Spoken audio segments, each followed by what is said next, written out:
My name is Stephanie Goertz, and I am one of the founding volunteers for Waterloo Region Grassroots Response to the Ukrainian Crisis.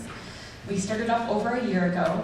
It started up with basically myself watching the war unfold for 6 or 8 hours a day. I was watching YouTube, listening to the news, just overwhelmed with what was happening. So I ended up doing that for about a week and realizing I had to do something. We have to do something. We know people are going to be fleeing. We know they're going to be coming to Ontario. We know we have an amazing community in Waterloo Region. We have to do something. So I reached out to a few people and I said, is anyone planning anything yet? And no one was yet. So I said, okay, I'm not waiting.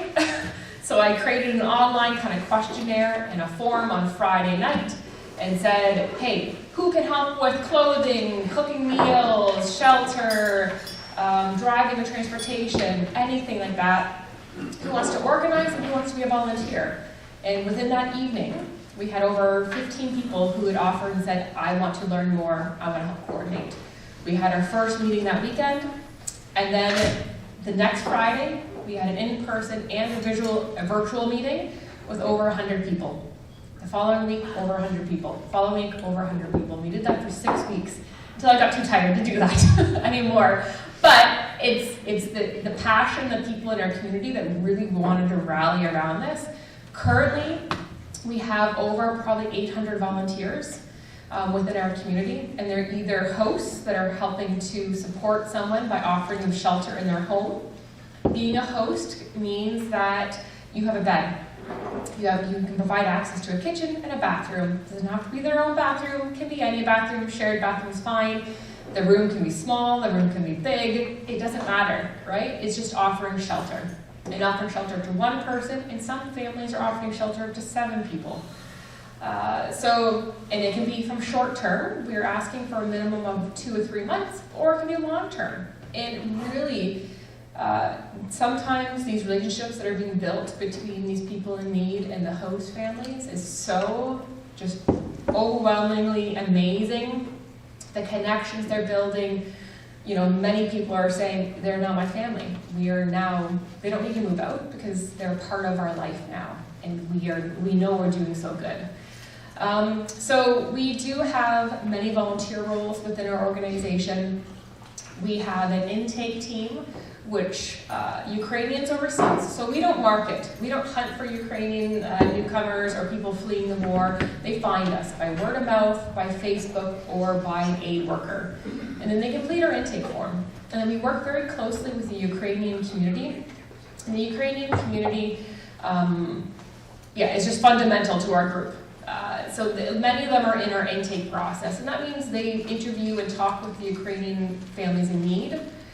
And then we screen them, and then we kind of connect them with a person who has space in their home. We don't match, we connect. So then we connect people based on demographics. So if someone says, I'm willing to help a single female in her 50s, then if we have an applicant, then we connect them in an email or in a phone call, and we say, does this sound like something that you would like to speak to this person? They say yes or no, and then it's up to them to build the relationships. But then once they come, we have volunteers. We have volunteers to help with transportation and translation and registering children in school. We have people that we're hoping to build more kits and resources and essential items. So we have tons of volunteers that want to support these Ukrainian newcomers that are in need. So I'm going to backtrack a bit. Most people don't realize that the Ukrainians that are coming are not refugees. They do not receive government support financially or with housing. They are not refugees. They are allowed to come into the country under a work visa. That gives them access to be in the country for 3 years. What this means is when they come into the airport, if the government has room in their hotel shelters, they are given a hotel room. And they're giving a hotel room for 2 weeks. Only 2 weeks. And so they're placed in a mostly Mississauga hotel, in a room Now, that doesn't mean these people get essential items. They don't get food, they don't get essential toothpaste, they don't get clothing, they don't get any of that stuff. They're given a room. Some people are coming with small children.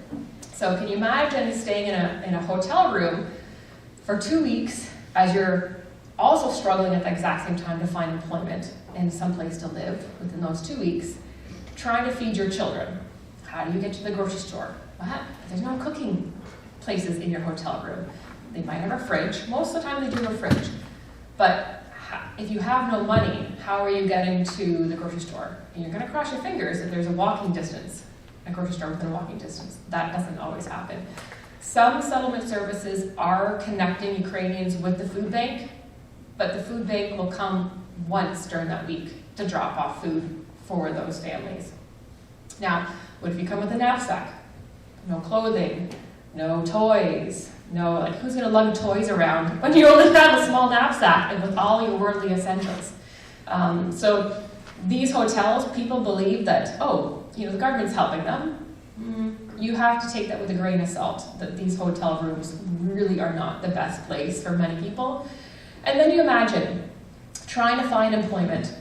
So you're in a hotel room, you might not know the language very well, you have no clue what type of job or employment you want to do, what type of work is even available in Ontario. You look at, okay, who do I even contact? Like, and if you don't speak English very well, even the translation of the websites can be very overwhelming. But then the employer's going to ask you for references. You don't have any references. The employer might ask you for a resume. You might only have your cell phone, and you might have been able to create a resume on your cell phone, but that's it. They might ask you, okay, great, come in for an interview. You don't have a car. You can't get in for an interview. And there's also the fact that you might not you might have the skills. You might be highly trained engineer, doctor, you might be highly trained in construction, but you don't know the English language at the level that usually that employer is willing to hire by, so they're not willing to accept you or even interview you. Now, during this exact same 2-week time span, when you might not have any money to purchase food, you're also supposed to be finding a house. How do you find housing within 2 weeks? When a landlord wants credit history, they want you to show that you have employment. They want you to, show that you have a bank account, right?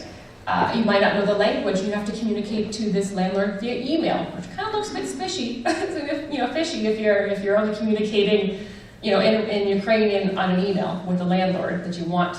You can't see the apartment because again, you don't have a vehicle. And trying to coordinate this if you have small young children in the hotel room that you're also trying to feed. So after that 2 weeks ends, do you know what happens? You're on your own. There's nothing. There is nothing. There's no other support.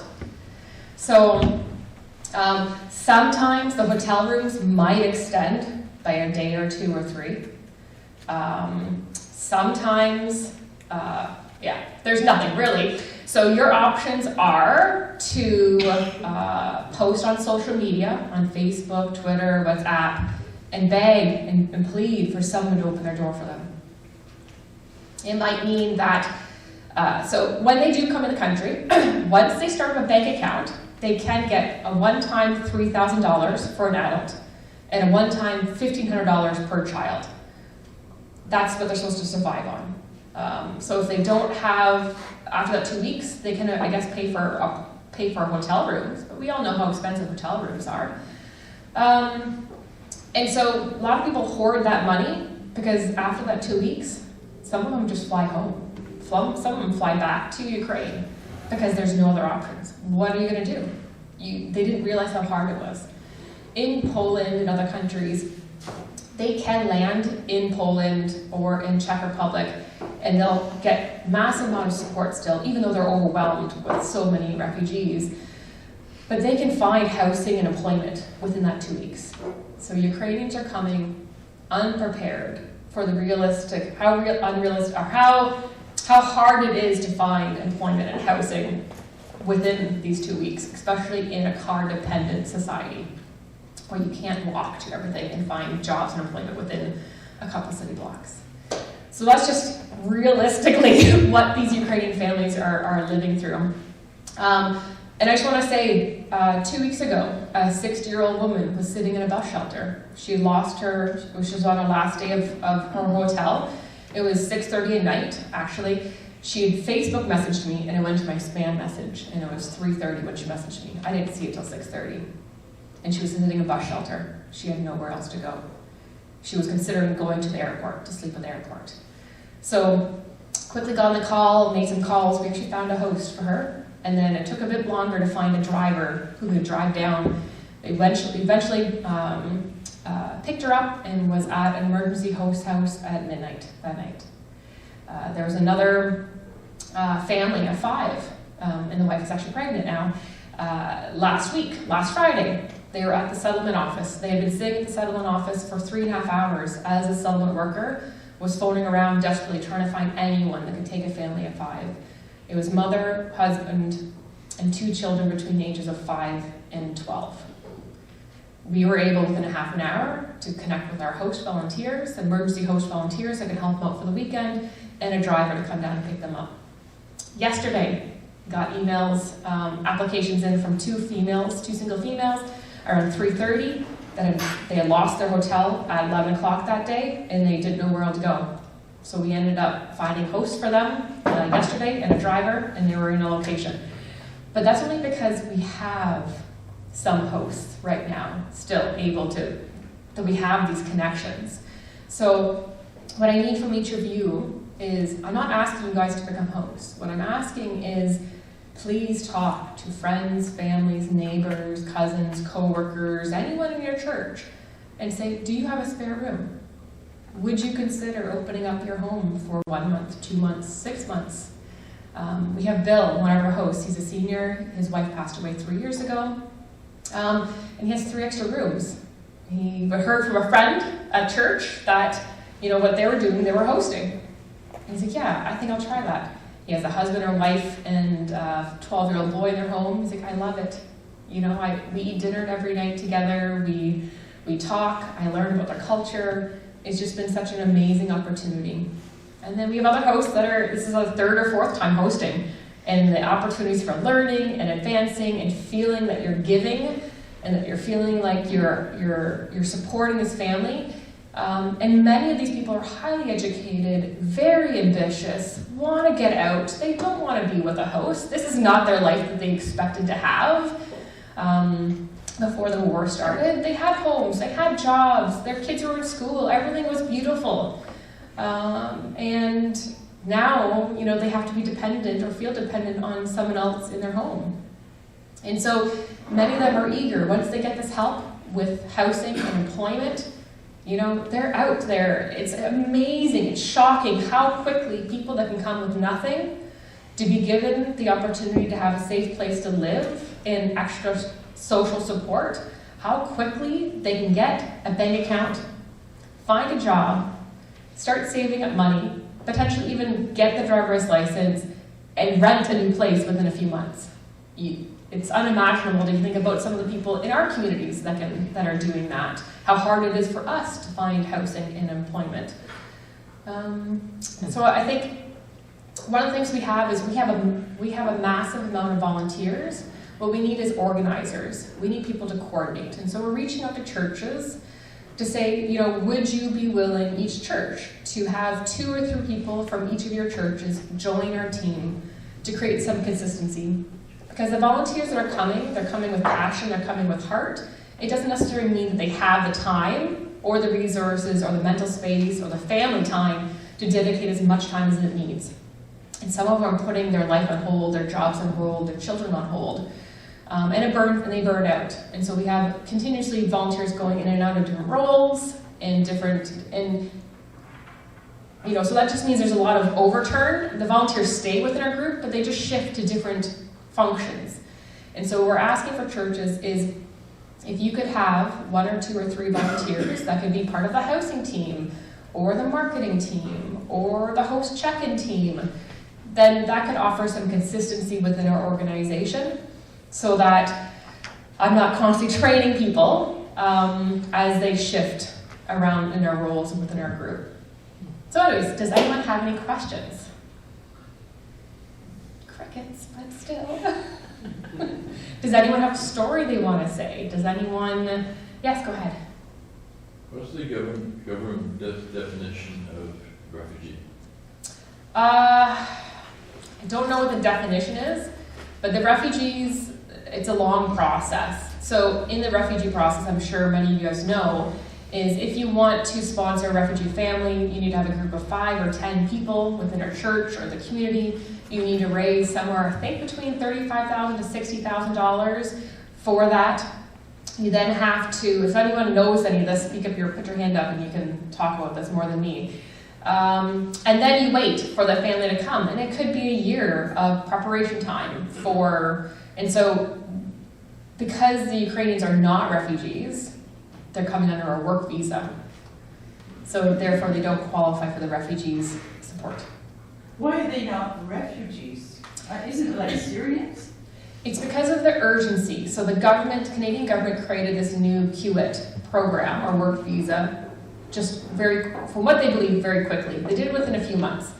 And so they couldn't follow the normal refugee process because that would take, a family would take a year for them to come. They couldn't wait that long. They have to. And so what we need to think about as well is over the last year, over 650 people have applied for this QIT visa. 650 Ukrainians have applied for this. Over the last year, only about 150 of them have come. Now the government has extended this QIT program for another year, which means potentially there could be another 600,000 people that apply, maybe, maybe not, because there's many people in Europe that are waiting for the war to end. But after a year, they realize the war might not end as quickly as they want, or their home is now been destroyed, so now they'll apply. The other problem is that because this is a new process, many of the families that are trying to come over, only half the family has their work visa back. They didn't process them as families, they processed them individually. So one host is waiting for a family, they've been waiting for a couple months, but that's because the husband doesn't have a visa yet. And so they've just been waiting in limbo in another country, trying to survive, waiting to come to Canada. That's nothing we can do about. The government knows about this issue. They haven't done anything to fix it. Yes, go ahead. Where do the people go after their 2 weeks of the hotel stays up? There must be a whole lot of people standing somewhere. Many of them, so there's a young lady that we picked up at the airport on Friday as well. Not at the airport, at the hotel. She messaged me yesterday on Facebook and said, I have a return ticket in my hand. Should I be using it? Because we placed her with an emergency host just for a week until we could find another host. And so as I'm shuffling, and actually I was on my phone here, texting because I had found a host right before I came. So I was Facebook messaging to connect them to see about, make sure that they could connect on their own, decide if it was a good fit. But she had that return ticket in her hand. Many of those Ukrainians have those return tickets because if they can't find shelter, it's a homeless shelter. There is no other option. It's the homeless shelter. So many people are going to Facebook and posting. They have families, they have single females, they have moms with children, posting on Facebook saying, we are dedicated, we're happy, we're a clean family, we're very nice, can you offer us shelter? And then they cross their fingers hoping that someone on Facebook or social media will respond, a complete stranger, no clue where that stranger lives, no clue what safety, like how safe it is to live there. And then they literally just pick up. We have over 100 hosts that have opened their doors in the last year. We have helped over 500 people come to Waterloo region, plus more. We have over 7 applications. I think we have over 600 applications from families that are seeking our help, that we can't help them always, but they're just applying because they're just applying anywhere. Because I would too. Apply for anywhere that can help. But yeah, go ahead. So is this happening all across Canada? Like they're not all coming to Toronto? From what I understand, 50 to 70% of the Ukrainians that are coming to Canada are coming into Ontario. And 50 or so of those are coming to Toronto Pearson Airport. So the settlement services, so the government has allowed that the Ukrainian guests can access settlement services. That sounds great. People think settlement, that means housing, that means settlement. But what that means is that those settlement services are used to interacting and engaging with refugees and immigrants through the normal refugee process. And so they help with doing your resume, or scheduling you for English classes, or doing a workshop on something. They were not prepared to be told or to take up the task of coordinating housing and all the demands and needs that these Ukrainian guests need.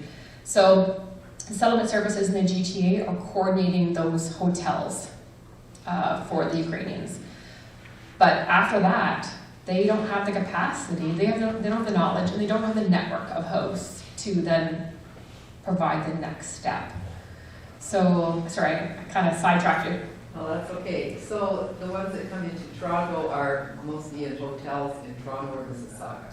Yes, because that's where the settlement services, there's a Ukrainian organization, it used to be Red Cross, but a Ukrainian organization now that's at the airport. But they only are there from 3 p.m. until midnight, because that's usually when the international flights arrive. If any time before that, they have a little placard that says, phone us if you need help. And when people arrive, if there's room in the hotels, they are then provided room in the hotels.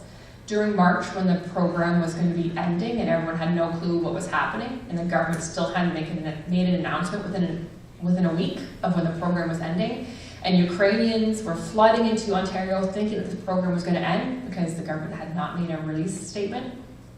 It was just a huge, overwhelming mess.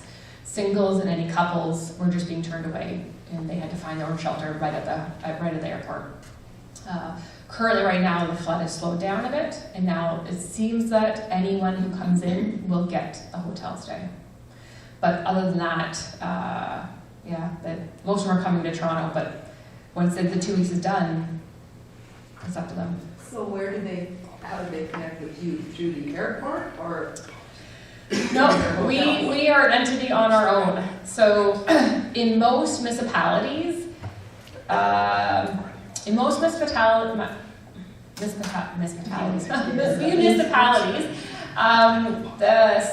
hosting kind of connecting thing has been done by settlement services or the municipality, but they're not really finding hosts and they're not really offering support like we do. So we are a unique entity. We are made up of our community, like whole community. So other groups like us don't exist in other areas. And I've been talking with settlement services across Ontario. So we are unique in there, especially of how much commitment we put in and how much we've built. And I'm not saying we, I've been saying our whole communities, because churches have created kits and service groups have helped with driving or employment. So they connect with us. Basically, we don't market, because if we market or what we do, we can't keep up. So we have sent a letter out to all the settlement service organizations in the GTA, and a letter saying, we have hosts, we have the volunteers. If you know of someone in need, please phone us. We don't want anyone to be on the street. There's only one in Peel that's been utilizing us with that. It was a 17-year-old male. He came in, he's technically counted as a minority, or not minority, yeah, he's minor, thank you. He's counted as a minor, and so he needed a safe place to live, and they had nowhere to go. So they phoned us, and we were able to connect him with a host to offer that safe place to live, because they didn't have anywhere else for him to go. So we're still juggling our next steps of finding him a longer term host, because his host was only for 1 week, because they're going on holidays. So if you know anyone that would like to open up the door to a 17-year-old male, speaks English very well, very polite, very respectful, desperately wants to finish his high school, he's great. But again, now I have to go home after I'm done this meeting, and I have 4 people and couples that I have to find a host for tomorrow. And that's not really, and then I would have prioritized them yesterday, however, there was 3 people yesterday that lost their hotel rooms that I had to find a place for them to live. So, go ahead. Are they all penniless when they come? We don't ask. We don't ask. Yeah, and we haven't figured out how to ask, or if we should ask, or yeah, that's hard. I mean, so we do ask what city they're from, and our Ukrainian volunteers that actually so Kitchener-Waterloo Multicultural Center is our phenomenal partner. So they accept donations. They accept donations on our behalf. So it goes through a charity. So if you need a charitable receipt, you donate to Kitchener-Waterloo Multicultural Center. They send the money to us. But what they did when they heard just how overwhelmed our volunteers were and how obviously what an amazing job we're doing, they hired a part-time staff member for us. And so what we did was we hired one of the new Ukrainian moms that came over. So she's been working with us for 3 weeks. She has 2 young children. She was placed with one of our hosts. Phenomenal. I love it because she speaks Ukrainian, obviously. She knows the country. She can kind of decipher, okay, this people came from this part of the country. There's nothing left of that place. So we need to maybe offer some additional support. So it's been really great having her part of that. But we have no clue. But that's kind of up to the host to ask if you're willing to open up your door. Yeah. I know I have to probably step down, but. One last question. Carol?